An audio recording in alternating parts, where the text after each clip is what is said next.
There was a professor who had some students who had graduated and were doing well in their lives. And they wanted to come and visit him. So they set up a time and they came. They talked for a while.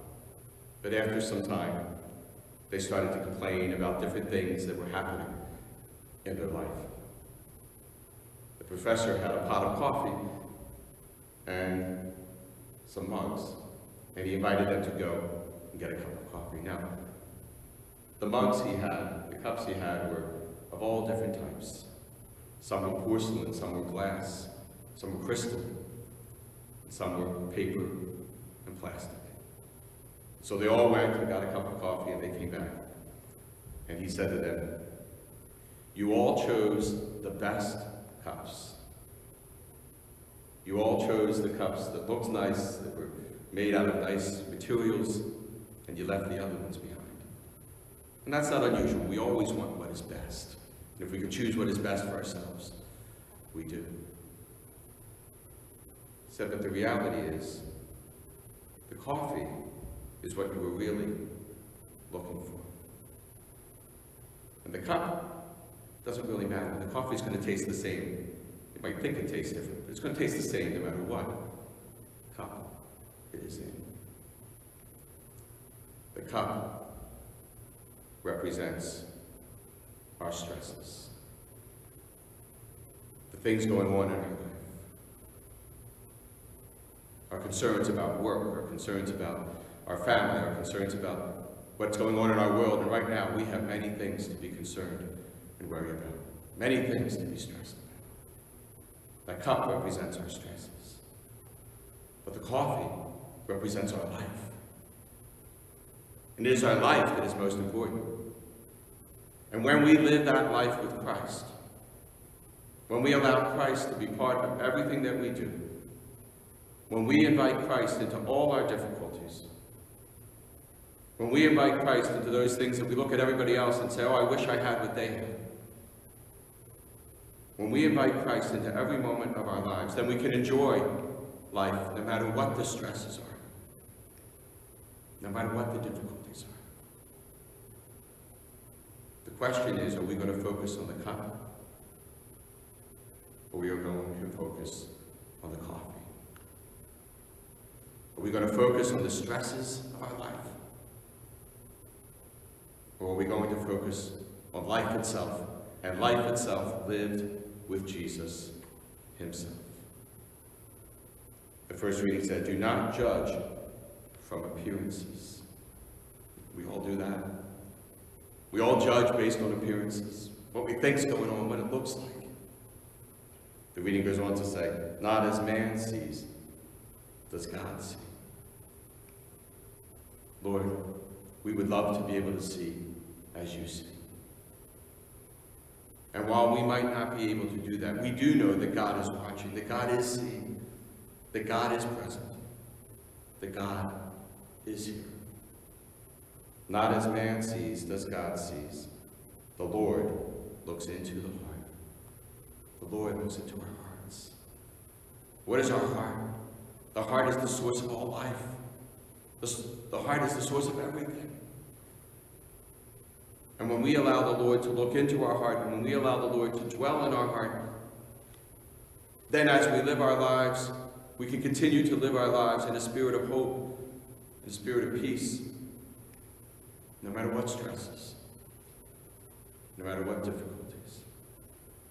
The psalm we heard today is a familiar psalm, Psalm 23. The Lord is my shepherd. There is nothing I shall want. There is a lot we want right now. There's a lot we want right now. But if we know that the Lord is our shepherd, then no matter what is happening, what's going on, where we find ourselves, where we find our country, where we find our world, we can be at peace because the Lord is our shepherd. In verdant pastures he gives me repose. Beside restful waters he leads me. He refreshes my soul. We all are longing for verdant pastures and restful waters. But we can still feel those restful waters when we choose to rest with the Lord. He guides me in right paths for his name's sake.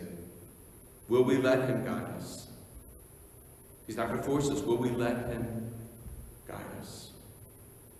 Will we turn to him each day for that guidance? Even though I walk in the dark valley, I fear no evil, for you are at my side, with your rod and your staff that give me courage. Right now, the Lord is at our side.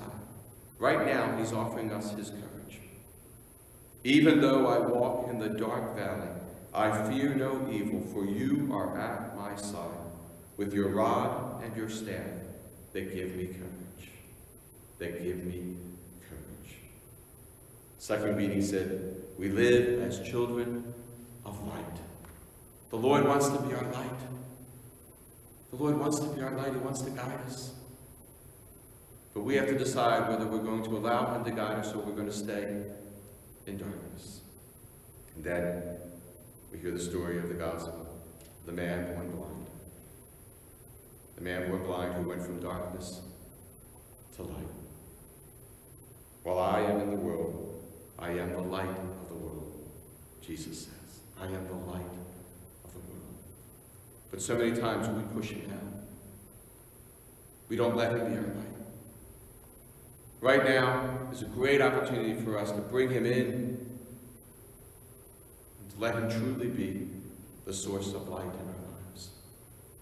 You know, the people at the time just kept trying to figure out how the man born blind was able to see. They kept coming up with all these different reasons. He really wasn't born blind, but this is somebody else. They kept asking him over and over again because they wanted to find another way, because it couldn't be God that made this man be able to see. God wants us to see. The question is, will we allow him? Will we allow him to give us sight?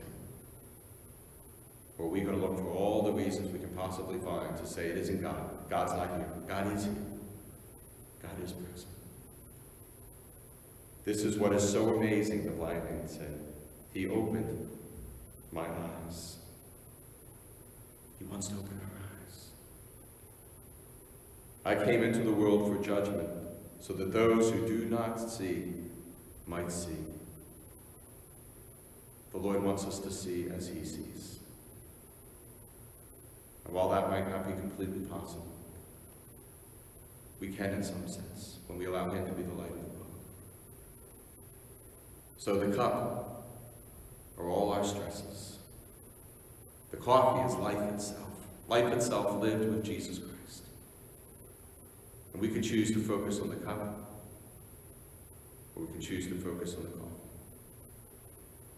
We can choose to focus on our stresses, or we can choose to focus on life with Christ. May we focus on life with Christ. May we truly allow him to be our guide. May we truly allow him to be our light.